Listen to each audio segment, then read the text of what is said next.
Thank you very much for having me. I wanted to begin by saying something that may indeed surprise you, and that is that I think the atheists are right. I think the atheists are right in many respects in what they say about religion. Some of the most prominent atheists in the atheist way of thinking, in the atheist camp, actually have something to say that we all need to hear, that religious people need to hear about atheism. And in particular, they're right in saying that religion can sometimes be oppressive. Religion can sometimes oppress the human spirit. It can sometimes drain the life out of humanity. And it can also be a pretext for great evils. Religion can be a pretext for great evils. I think atheists, when they make these points, are exactly on the money.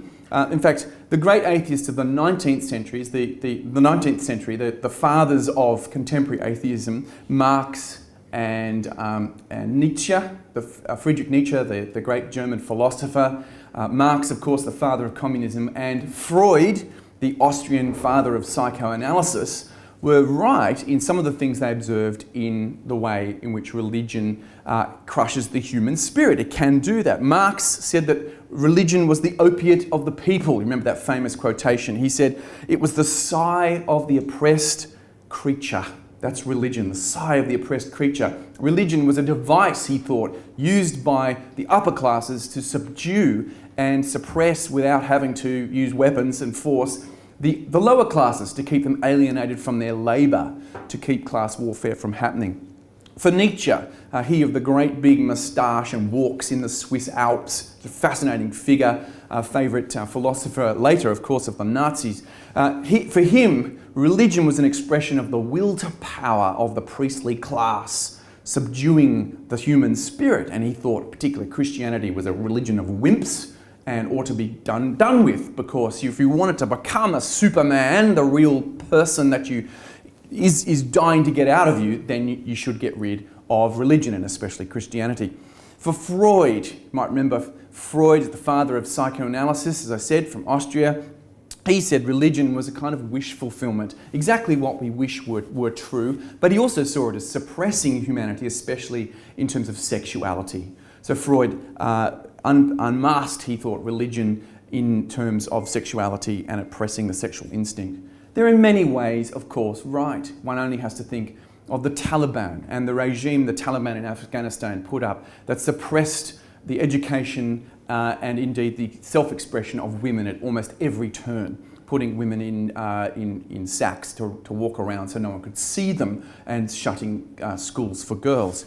We think of the work of ISIS, already mentioned this evening. What an extraordinarily vile movement that in the name of a religion seeks to behead people that don't agree with it and set up a state in the name of Allah, the Islamic State. An extraordinary blot on our times to think that we're living in the age we're living, and yet such a movement could arise, and we could see these coming up on our social media feeds, videos of beheadings. What an extraordinary and vile thing. Or closer to home, perhaps, we think of the child abuse scandals that have rocked the churches. Now, of course, it's not the child abuse, in one sense, of course, that's the great evil, but it's the way in which churches have suppressed and denied the child abuse scandals and hidden those who've been the perpetrators of those scandals.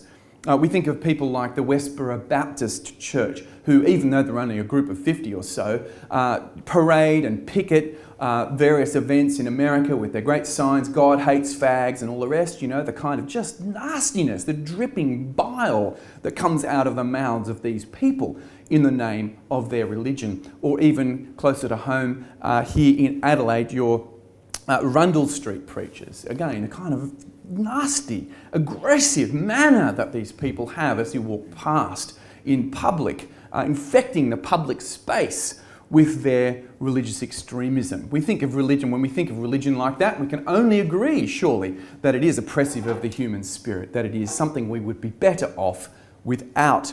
It's unpleasant, it's distasteful, it's dangerous, and perhaps it's even murderous. That is our fear, isn't it? That religion produces that in people. Steven Weinberg, a Nobel Prize-winning physicist, he wrote this. He said, "With or without religion, you have good people doing good things and evil people doing evil things. But for good people to do evil things, that takes religion. He said religion is the kind of X factor, the poison that really corrupts even a good person and takes their good intentions and uses them for evil. Christopher Hitchens, in his book, God is Not Great, he subtitled it, you might remember, Religion Poisons Everything. I mean, everything. And he really did think it poisoned. It wasn't really anything in the world that religion didn't poison for Christopher Hitchens. It was an absolute statement. So we might be thinking that really we ought to sing as a hymn, as our hymn, the only hymn that really you could sing in such circumstances. Imagine, by John Lennon. Imagine there's no heaven. Imagine there's no countries, of course, but imagine there's no religion. Easy if you try. Etc., etc. Perhaps you actually hear that song played at Christmas pageants these days, remarkably. Imagine there's no religion. Easy if you try. Perhaps that's the way to a peaceful world. Perhaps that's the way to a better human existence, to get rid of, to be rid of religion. Because we are deeply afraid that religion, or too much religion, may upset our peaceable, prosperous existence. We're definitely afraid of that. I think that's what ISIS, that's the horror that someone like, that the movement like ISIS brings to us. That we may die in the sky on a simple trip, on a simple airplane trip, or at a pub in Bali. We may die. Someone may take our life from us. The word religion actually comes from the Latin word which means bind. It means that you are bound to something, and it means that you are committed to something. It has the idea of commitment, and that's what we're afraid of, that people's commitments might drive them to do things that corrupt and endanger us all. The great Irish poet W.B. Yeats wrote around about the First World War, he wrote these lines. He said, "The best lack all commitment, but the worst are filled with passionate intensity." The best human beings, what are they like? They lack all commitment. In fact, it's great not to have commitment, while the worst kind of person is the person who's filled with passionate intensity. You've got to watch those passionately intense people because they're dangerous, and you don't want to be that sort of person. In fact, not having commitment is perhaps a better alternative if we follow this kind of line of thinking. I mean, ISIS, they're passionately committed, and look what they do. Passionate commitment, passionate intensity drives people, drives human beings, ordinary human beings, to fly planes into buildings filled with other human beings. We fear that religion distorts our sense of the good and the beautiful and the true, that it corrupts what we see around us and prevents us from enjoying the good and the beautiful and the true. And at its best, I think we fear that religion is life-denying.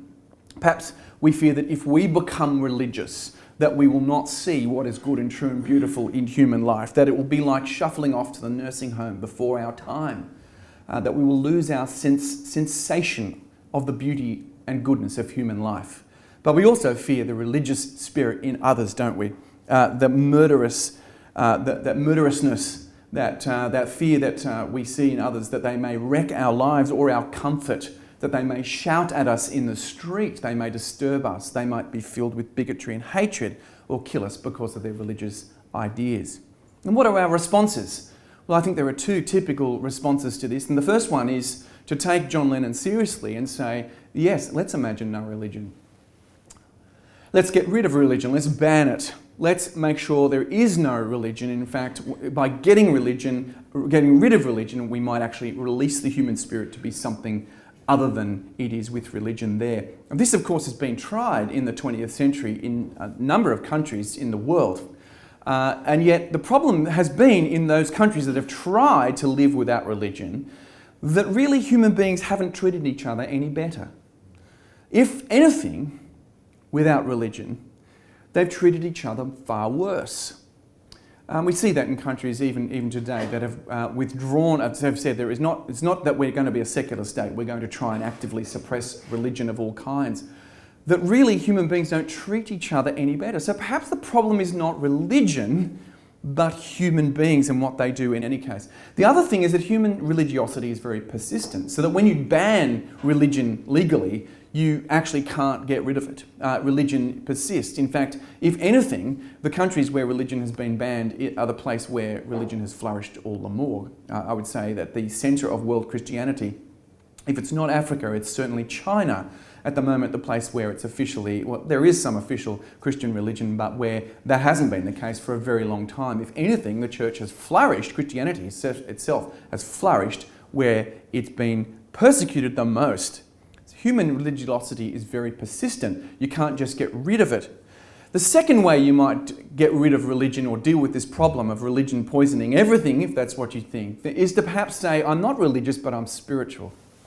To say, look, I'm not going to have that commitment. I'm going to treat this sort of transcendent idea. I believe that there's something out there, but it's something that's rather like a consumer item. It's something that I deal with at my own, I have it at my own disposal, and I do it individually without the commitment aspect. I think the problem here is that, in fact, human beings are designed to have commitments. And whether if you try to be spiritual without being religious, you'll find that you are religious somewhere in your life, that you do have a commitment, a binding somewhere. And the question then becomes, is the binding that you have, is your binding to something, your commitment to something, is it actually a good commitment? Is it of something that's worthy of your commitment? Are you bound to something that's actually doing you good? It's very hard for us not to have one form of religion or the other. Take away religion and things rush in to fill religion's place. You take away it and you get nationalism, or you get sport, or you get work. Where I minister in Sydney, we have a number of lawyers who seem to work 80 or 90 hours a week. It seems to take their flesh, a pound of flesh. It seems to be almost religious in its spirit, that it demands this absolute devotion, this kind of work ethic from its devotees. It might be family. And these devotions can be just as religious as any religion, and just as corrupting perhaps as what we traditionally understand to be religion. I'm interested that Peter Fitzsimons, I don't know, does Peter Fitzsimons appear in the paper here? Sort of a reasonably well-known Australian author and journalist. He's a militant atheist, but for him, the idea of Australianness and the myth of Australianism has become the sort of alternative religion for him, that we really should be bound to a kind of national myth of our identity. And that's what, he isn't just simply an atheist with no commitments. He wants us to have another sort of commitment, and that's commitment to our country. So perhaps the problem is not religion so much as it is the human spirit. The humanity is the problem, perhaps. The question is then for us and for you tonight, is there a form of religion which actually is different from the kind of religions we've been talking about? A religion which helps us rather than corrupts us. A religion that helps us rather than damages us. Something that brings out our best rather than our worst. Before I answer that question though, I want to point out that the Bible itself sympathises with us in our fear and loathing of a kind of corrupt religion in human life. The Bible is one of the most anti-religious books you could possibly imagine. In fact, Professor Eagleton from Oxford University, Professor Terry Eagleton, wrote these words. He said, "There is a book that records God's endless dispiriting struggle against organised religion, known as the Bible." Right? I like what he says there, and he's right. The Old Testament is actually full of very strong statements against the ancient Near Eastern pagan religions of the time, where child sacrifice to the god Molech was a kind of normative practice. Exactly the kind of response you'd like to see. You wouldn't like to see that kind of religion endorsed or tolerated. And likewise, it laughs at the worship of idols, the foolishness of the worship of inanimate objects. The idea that you could cut a piece of wood in half, make a statue and worship one half, and burn the other to make your dinner. It just seems, in the Bible's eyes, that is ludicrous and stupid. And it laughs. It wants us to laugh at that kind of silliness in religious behaviour. But it doesn't just stop there. It actually turns the heat on the people of Israel and says, when you are religious and you observe all the religious ceremonies that you've been asked to observe, but you're corrupt, but you ignore the poor, but you abuse people, but you're scandalous in your behaviour, Well, that kind of hypocrisy is vile. That really gets the writers of the Bible worked up. If anything, the kind of abuse of true, you can have false religion in their eyes, but you can also have true faith or worship of the true God done in a false way, done in a hypocritical and corrupt way, and they are adamant against that. And you should hear Jesus get worked up about this too. Jesus himself, if anyone in the Bible is against corrupt and false religion, it is he. He says of these, his own religious leaders, he says, "Woe to you, scribes and Pharisees, hypocrites! For you cross sea and land to make a single convert, and then you make the new convert twice as much a child of hell as yourselves." He just doesn't hold back. This is only one of the things he says. You remember the parable of the Good Samaritan. The parable of the Good Samaritan starts with a kind of religious leader coming up to him and saying, well, so who's my neighbour? How do I do good? Who's my neighbour? And Jesus, telling the story, turns everything on its head. Because the man who went on a trip and got mugged, well, he's not picked up by religious leaders. In fact, it's two kinds of priests who walk past and in fact walk to the other side of the road. People who, if their religious observance was telling them anything, should have stopped to help the fallen man, but were afraid of getting tainted and corrupted. Were scared. And Jesus is kind of saying that is not true. That is not true way to worship God. That is false. It's deeply troubling. And who is it that actually stops to pick up the wounded guy? It's the Samaritan, the outsider, the guy who wasn't a correct believer in one sense. He was the guy who really did the truly religious thing, who did the right thing by picking up the wounded man and tending for him. So Jesus turns the heat, as the rest of the Bible does, on this kind of false and corrupt religion. And it's interesting there because it says to us, not all religion is the same. We're not all doing it the same way. In fact, we ought to be discriminating here. There is religion we ought to reject, but there is, of course, religion that we ought to accept too. And that's where the Bible comes in too. The Bible doesn't finish with critiquing religion, but it wants to say there is a way of binding yourself. There is a special binding, a commitment, which is extraordinary, which actually exalts us as human beings. It gives us what we need to live as human beings. And that is found in Jesus himself. Jesus himself represents that.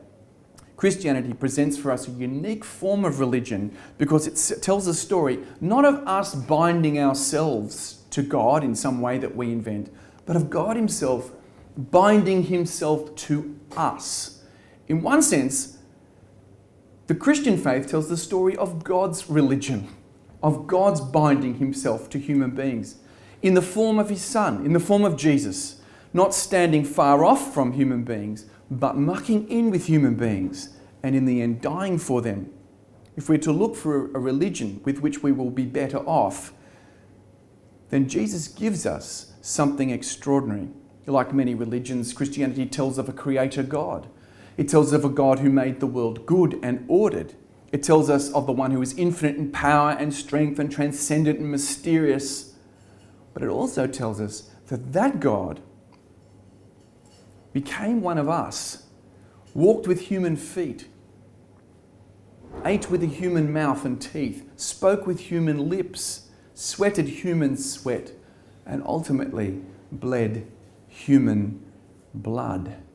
This powerful God became one of us and took on human flesh and blood and died an all too human death. Actually, it was a combination of religious and political leaders that conspired to kill him in the end. He was done in by a kind of corrupt form of human religion, but he wedged his life into the void between us and God and made possible a time together of God and human beings.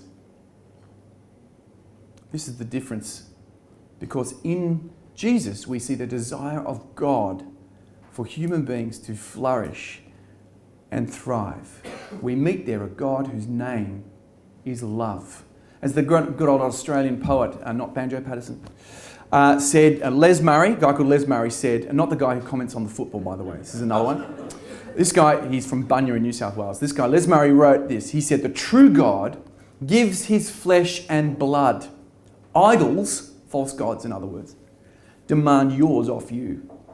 Idols demand your blood and flesh off you, but this God gives his flesh and blood. And that about sums it up. I think in Jesus we learn of a God that meets our deepest need and gives it to us free of charge. And that's the word grace, the extraordinary Christian word, the word grace. Of course, it features in a song, Amazing Grace. And it is extraordinary, amazing, profound, baffling and paradoxical at one level, but amazing because it tells of a God who binds himself to us, who comes searching for us. And so it turns out that we are much better off, I think, with a religion of grace. Are we better off without religion? We are better off without some religion. But we are better off without that, but we are better off with the religion that speaks of grace, the grace of Jesus Christ. As a society we certainly are. It's that religion of grace, that faith of grace that has told us that we need to be just but merciful, that we need to care for the sick, that we need to look out for those who don't have enough, that we need to care for those who are in trouble. That's led to our welfare system, to prison reform, to hospitals and the practice of medicine and education, and all of those things have been taught to us by this religion of grace. In fact, the two great political parties of our country can speak of their Christian origins and their understanding of grace. The Liberal Party of its social duty towards others, the Labor Party of its protection of the underprivileged. Both of these coming from the message of grace. But for each one of us too, this idea of grace makes a huge difference, is an idea worth us taking hold of. Firstly, because it gives us hope. It gives us hope that can't be taken away from us. A hope that nothing in this life can take away. Because Christianity tells us about God reaching out for us, it doesn't depend on us reaching out to God. It doesn't depend on us getting it all right, all our ducks in a row. It actually gives us hope even in the midst of our mistakes and errors and faults. And it gives us hope even in the midst of suffering. Even when life ebbs away, it gives us hope. But it also gives us a love, if it gives us a hope that nothing can take away from us, it also gives us a love that teaches us how to love. It is God binding himself to us so that we can bind ourselves to others in exactly the right way. It doesn't teach us about self-protection. It teaches us that we need to love not only the people that love us, but love also those who don't love us. Love all human beings, no matter their gesture to us. Because God's love itself is a costly love, a love that comes to us even when we're really not very friendly towards God. It comes to us even while we're his enemies. So if I may be so bold to ask you this evening, might you be better off experiencing this grace? Might you be better off with that as a religion? Might your life be different if you knew of the hope that nothing could take away from you and of the love that teaches you how to love, a love that comes from Jesus Christ himself. Thank you very much.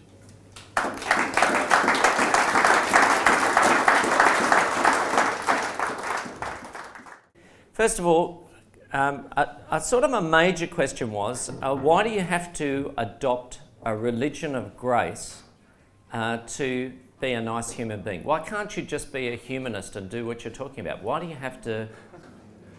Right, so I mean, this is a question. Where I am in Sydney, a lot of people at the church I go to, it's the church that Muriel's wedding was filmed in. So you can see it on YouTube. That's our church. And so a lot of people want to get married there. We have a lot of connection with people who I would say exactly that. They'd say, oh, look, I can do decent, I can do nice without this kind of being part of this sort of religious thing. And I would say a couple of things there. I'd say, well, yes, you can kind of do nice and decent because nice and decent is something that's built into the world that God made. Actually, you can kind of see what is good. But I would say two things. I'd say, though, you're probably not as nice and decent as you think you are. In fact, human beings, we're cracked. We're actually broken. It's one of the things when we're teaching people in our preparation for marriage course, that we say the only thing you can actually promise the other person on your wedding, it sounds pretty bleak, but it's true. The only thing you can promise the other person on your wedding day is that you will hurt them. That's what you can actually promise them, that you will actually deliver. Because we're broken human beings, we bring our baggage with us wherever we go. That's just a kind of reality. And everyone kind of actually gets that when they think about it in the context of their closest relationship. That really nice and decent doesn't cover it. So we need help. We need help to be the human beings we are made to be. And the best way to get help is to get in contact, get in connection with the one from whom this goodness comes. To learn more about it, and actually also to do that in the context of knowing about one of the key human things we need, and that's forgiveness. To know how to forgive, and to know that from being forgiven, and that's something that in particular the Christian faith just gives you in spades. It gives you the context, it gives you the kind of invitation not to live a perfect life, but to live out of this sense that you've been forgiven. And so I think it actually calls you to be far beyond nice and decent. It calls you to be extraordinary, and so that's why I would say go there. That's why I think you need the religion of grace, in fact, to live the human life that you've been given. Okay, well, next question. A lot of terrible things have been done in the name of Christianity. At what point does healthy Christianity become dangerous and destructive? Yeah, okay, and that is exactly right. There have been a lot of terrible things done in the name of Christianity. I can name quite a few. We can go back to the very mixed history of the Crusades, which of course is often used as an example, but there were certainly some terrible things done in the name of the Crusades in the Middle Ages. We can think of the period of the Spanish Inquisition. Again, often people think that went on for ages and ages and ages. It was a relatively brief period actually, but still a vile period of history where terrible things were done in the name of Christianity. We think of the Ku Klux Klan who call themselves Christian.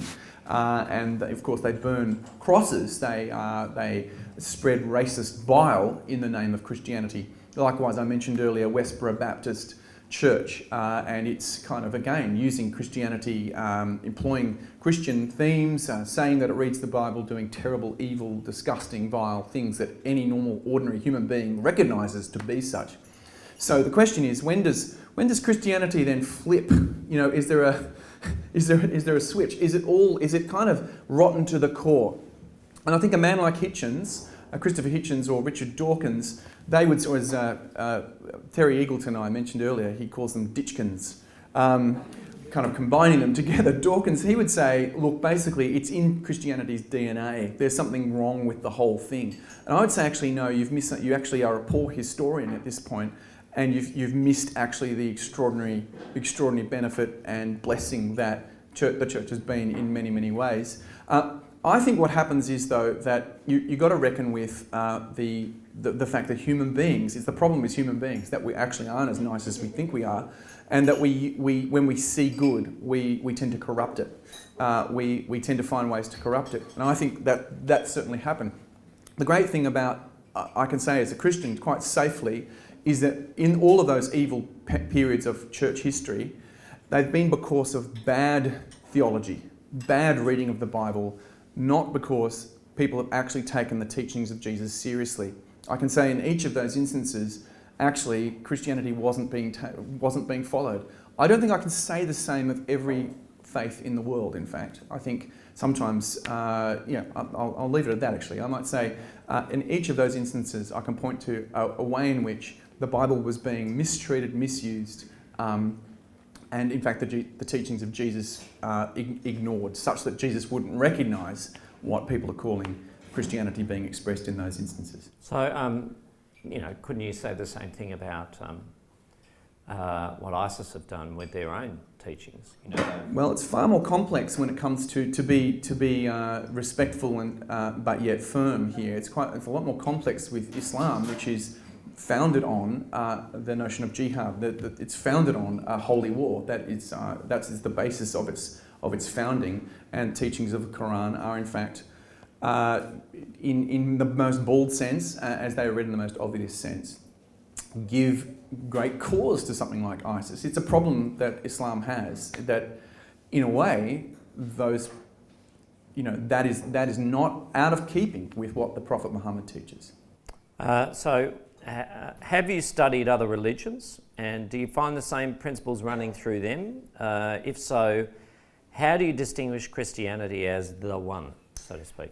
I have made a study of other religions. I would not claim to be an expert in other religions. And when I do talk of other religions, as I did before, I must say that I prefer to hear from a person from that religious background what they actually believe in conversations, so that I've understood them correctly. So I put that caveat in. I have taught other religious studies, if you like, at high school. So got a sense of what's involved in in some of the major other religions. And I would say that this teaching about grace actually doesn't come in other religions, what I've talked about here in the other major religions. In fact, karma, you think the great Eastern principle of karma, you know about karma because you can remember Savage Garden. You remember Savage Garden, don't you? Yeah, wonderful, one of your favourites. I believe in karma. Does anyone know how it finishes? What you give is what you get returned. That sounds so lovely when they sing it. As one of the nastiest, most remorseless, graceless philosophies you could ever imagine. So if you're a disabled person, according to karma, it's because you did something bad in another life. And this is the effect of karmic teachings, in fact, and you'll find that in societies where that permeates, and so on. If you are rich, if you've done well in this life, it's because you did something good in a previous life. So that kind of, it's very economic, very kind of brute calculus that exists in that kind of way of thinking of the world. That's totally not what Christianity is about. The other thing which you could say too in Eastern religion does not cope with love, because the point of the diagnosis of the human condition, according to Eastern religion, is that suffering is caused by attachment. So what do you do to remedy the problem of suffering? You detach. Christianity says the problem is not caused by your attachments, it's caused by your wrong attachments. It's caused by us treating things as ultimate that aren't our false religion, in fact. And so Christianity encourages us to love, but love truly, to love God primarily. Now again, I'm sure there are proponents of Eastern religion with whom I could have a conversation, but that's an example where I think there's a clear difference, I think in the analysis I'd rather be on the Christian side, given what I've just said. In the eyes of younger people, how can those younger people trust the church and religion after it has been found many, many times to have been deliberately deceitful and deceptive, even about things like child abuse? And that's a great question, and I have to say that trust has been deeply damaged in Australian and other societies in the West in particular through these things. I have to say it makes no difference whether you're Anglican or Catholic or Baptist or whatever it is, as far as there's no good me as an Anglican saying, oh, we were pretty good over on the Anglican side. It just doesn't wash at all. In fact, at one level, it's just because we're smaller that we haven't had such great scandals. There are a couple of things that first of all, I would say the churches need to make sincere apologies and try and learn from their own faith two things. They need to learn that human beings are not perfect, including priests. Especially. And so we can't trust each other. We shouldn't trust each other as much as we do.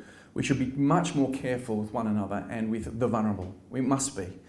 Just because someone is religious or says they're religious or dresses up as a priest doesn't mean that they are perfect or sinless, not in the slightest. In fact, we need to be careful.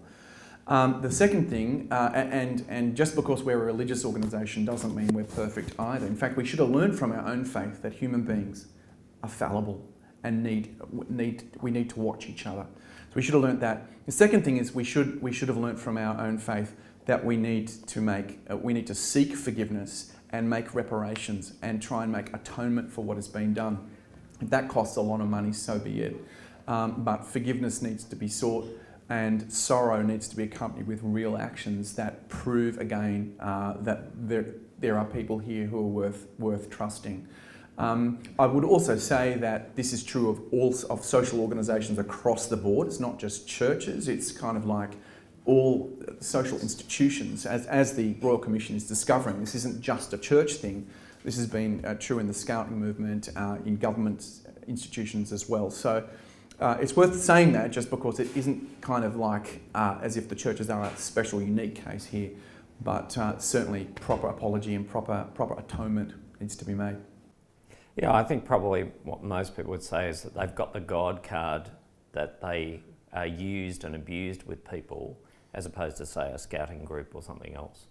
Yeah, that's fair enough. Yeah, I think the thing about, and funnily enough, as I said, the Bible itself points to corrupt religious practice, and we have seen it in Christian churches.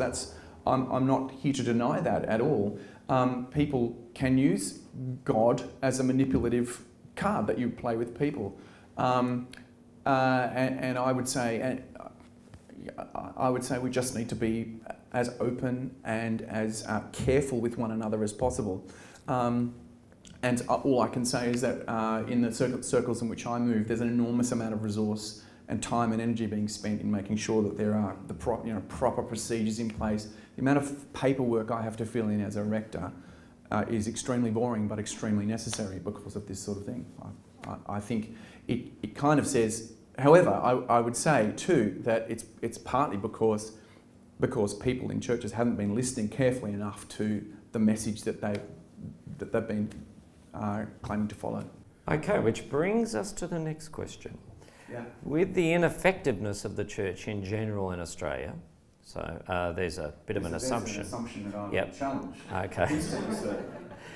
So let me keep going. Okay. And the negative profile of the church, what do you see as the way forward? I mean, how do you see authentic church in Australia? Ineffectiveness is interesting because you might want to ask in what sense. In some senses, you could say newspapers love the story that the church is in decline. I love the story that newspapers themselves are in decline as well. It's worth sales of newspapers since the 1960s have just completely faded away. What we've got is actually a loss of social capital. In fact, what we're seeing is a far more fragmented society in general, and that means social institutions like sports clubs. There are fewer people in sports teams, fewer people coaching sports, fewer people in scouts, everything like that. So it is the case, it isn't just a kind of church thing, this kind of decline in clubs and membership like that. So ineffectiveness in the context of that needs to be seen. I think churches are incredibly effective in a quiet way in providing the kind of social capital that our society needs. 23 out of 25 social welfare organisations, the top social welfare organisations in Australia, are church-based or faith-based. And without that, our society would collapse. You know, we couldn't sustain the kind of society we live without that kind of work. But it's quietly done. It's not done in a grandstanding kind of way, so it's probably not noticed as much as we think. What's the rest of the question? What about the negative profile of the church? What do you see as the way forward? How do we see authentic church in Australia? I think what's really important is for churches to live out their faith as Christ would have it, not to see themselves as a kind of lobby group. The way we kind of think of our society is we've got these little communities, and if you're in a community, what you do is you fight for the rights of your community. You don't fight for the rights of other communities, you fight for the survival of your kind of piece of the public square and your kind of right to some funding. Churches must not do that, because we have a different kind of way of thinking. If you're Christian, your love is not just for your little group, your love is for others. And in fact, what we should be doing as Christians, I think, is fighting for the rights of others. In fact, laying down our own rights sometimes. Doing the right thing rather than the thing that's going to protect the Christian church. And I think there's something authentic about that too. And likewise, being open about our failures, being ready to say sorry, I think is extraordinarily powerful, because nobody says sorry in our society. The idea of an apology, we don't know how to apologise. In fact, we've lost the ability to do that. I think you're actually running a course on how to apologise, aren't you? Well, that's one of our events next Yeah, week. so that was a good kind of segue into that. But it's absolutely true. If anyone apologises, we instantly jump on them and show how their apology was false in some way. Remember Alan Jones, the Sydney radio personality? People heard of Alan Jones, right? He's a bit of a complicated personality. He kind of gave this apology when he slagged off Julia Gillard, right, about her father, something like that. It was an awful thing he said. And he kind of gave this apology and then went on a rant about Julia Gillard again. So, you know, where was the real apology? And yet I think if we understand our fallenness and brokenness as Christianity, as the Christian message tells us, and our forgiveness, then we're actually free to give an apology because we don't have to defend or protect ourselves. Since if you're right with God, it doesn't matter really what anyone else thinks. So that kind of thing really speaks volumes. It's authentic. And it can happen in quiet ways. It doesn't necessarily have to happen in the media all the time. Last year when we did an event with Frank Seeley and Bob Beaumont, one of the occasions Frank talked about, he's Entrepreneur of the Year here in South Australia, he talked about how he apologised to someone for misunderstanding that they hadn't actually been responsible for something, that he sort of basically in front of a whole group of people embarrassed them and said, you know, you should have actually come to this meeting knowing what you were doing. And then he found out later that they did know what they were doing, but they were told to go and put this paper forward that they didn't want to anyway. But he told a story about how that person found it very, very hard to hear an apology from him and wanted to keep that card, you know, in his desk to hold against him in the future. And how Frank had to teach him what it meant for him to give him an apology. And both those gentlemen who spoke that night are in fairly significant business here in South Australia, and they both said, we lose a lot of people who are good people from our company because they can't work out their relationships in the company and they just move on to another job. They get to a point and they can't do it. They don't know how to do it. So they move on to the next job and then they last another 4 years in that job until they get to the point where the same issues come up again. And here's the key. It's not just about kind of learning that is, you know, you need to learn how to say sorry like we do in the preschool. You know, you teach a 3-year-old how to say sorry properly. You need the experience of being forgiven yourself, I think, as a kind of real, because that enables you to feel free. It enables you to feel that you're not protecting yourself all the time. So you can actually be honest. You can actually be honest about your faults. It's an extraordinarily liberating thing if you know that you're right with God. So therefore, it's okay. It's okay to say sorry for what you've done because, you know, what can happen? You know, you can be. I find that incredibly liberating. Okay, final question. You talked about you know, the religion in the Old Testament with the false gods. You know, the people sacrificing to the god of Moloch and stuff like that. Here's an interesting question in the light of that. The question is, some might say that God becoming a human and dying is also ludicrous. I think the implication is, you know, why would God the Father send God the Son and sacrifice him? Why such an extreme method? How is it possible? Okay, so there's a number of things in that question which we mightn't touch on all of because it's a massive, massive question. And whether the word ludicrous means rationally ludicrous or morally ludicrous is an interesting kind of question. I think what you've got, in terms of the moral question, because some of the guys like Hitchens, Christopher Hitchens, for instance, have asked this exact question, have said, well, it doesn't make moral sense, they've said, for there to be a sacrifice. Why would a really morally good God want to kind of sacrifice blood? You know, what's all that about? It's important to realise that the Christian doctrine of the Trinity is in play here. That is, God isn't just plucking an innocent bystander off the street. The New Testament clearly speaks about Jesus as the one who voluntarily lays down his life, who is fully God, so it isn't kind of just human fodder for a sacrificial system, but actually God himself laying down his life in order that there be right relationship between human beings. The other thing too is it makes moral sense because when we forgive someone, if you forgive someone something, if they say to you, I'm sorry, they've smashed your car, for instance, and you say, come to you and say, I'm sorry I've smashed your car, and you go, I forgive you, you're actually judging them when you do that. You're saying what you did is wrong, but when you say the words I forgive you, you're bearing the cost on yourself, aren't you? You're saying I forgive you, and what you mean is I release you from that.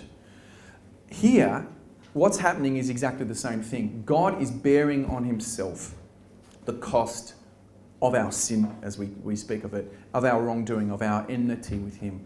He's bearing on himself. So Jesus isn't a sort of innocent bystander, but is actually really deeply involved. He is, as one theologian put it, the judge who gets judged. And so God bears on himself and wins us forgiveness in that way. Rationally, I think that's a kind of more complex question that I might take up in conversation if a person would like to speak to me. What does it for me always in thinking about the Bible, thinking about whether it hangs together, whether it makes sense, is always the resurrection of Jesus, which I've tried when I was a history student at university and since, to try and sidestep it, to try and kind of talk it out of being. And I find it compelling. I find the account compelling at the level of history, as well as at the level of kind of it making sense of the world in which we live. We can talk about details perhaps, but I go there and then work backwards into the New Testament, the rest of the Bible. It seems to make sense to me from working from that particular event. Okay. Well, will you please thank Mike for coming out tonight?